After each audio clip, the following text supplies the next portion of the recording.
नागपूर जिल्ह्यातील मौदा तालुक्याअंतर्गत येणाऱ्या खंडाळा येथील एका महिलेला सर्पदंश झाल्यानंतर गावातील नागरिकांनी दवाखान्यात न घेऊन जाता भोंदू बाबाकडे घेऊन गेल्याने व थातुरमातुर उपचार केल्याने महिलेचा दुर्दैवी मृत्यू झाल्याची घटना घडली।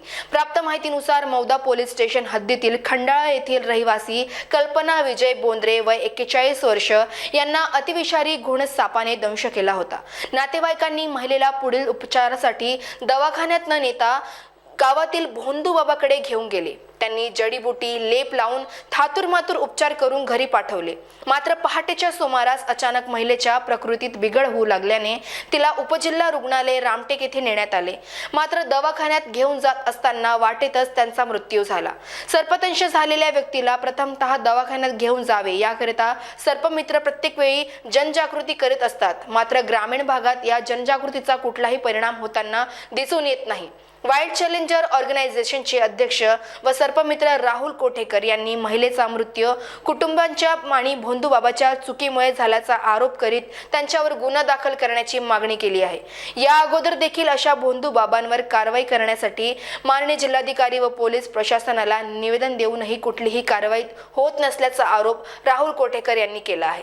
गावातील काही अशिक्षित जे लोक आहेत त्यांनी त्या महिलेला एका भोंदू बाबाकडे घेऊन गेले व तिच्यावर तंत्र मंत्राचा उपचार करून काही जडीबुटी तिला देण्यात आली व काल दुपारी 4 वाजेपासून तर सकाळी 8-8:30 वाजेपर्यंत त्या महिलेची प्रकृती जी आहे ते अतिशय गंभीर झाली।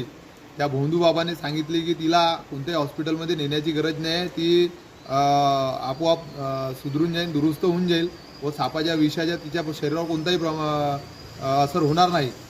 आणि त्या उलट झाले। 8 वाजतापर्यंत त्या महिलेची प्रकृती अतिशय गंभीर झाली। त्यानंतर त्यांनी रामटेक रुग्णालयाकडे कूच केली। रुग्णालयात येत असताना महिलेचा मृत्यू झाला।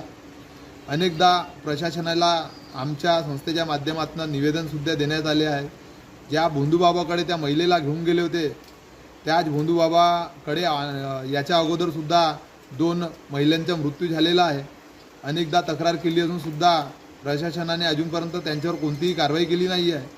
करिता प्रशासनाला विनंती आहे की त्यांनी सूचना आहे की त्यांनी या भोंदू बाबाच्या योग्य ती कारवाई करावी व फौजदारी गुन्हा दाखल करून त्यांना अरेस्ट करावी, अन्यथा अनेक असे प्रकरण समोर येतील आणि अनेक लोकांचा मृत्यू होईल।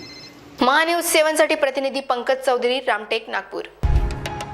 सचिन लाइफस्टाइल में शुरू हो गया एक जबरदस्त धूम धड़ाका सेल, जहां आपको सभी प्रकार के कपड़ों पर मिलेगा बाय 1 गेट 1 फ्री जैसे बेहतरीन ऑफर्स। सभी के मन को लुभाने वाले कपड़े अभी मिलेंगे एक ही छत के नीचे। इस अवसर का निश्चित ही लाभ उठाएं और आज ही सचिन लाइफस्टाइल शोरूम में विजिट करें। Explore our extensive collection of high quality fabrics. Sachin lifestyle, हमारा पता रमानगर, शताब्दी चौक, बेलतरोड़ी, नागपुर।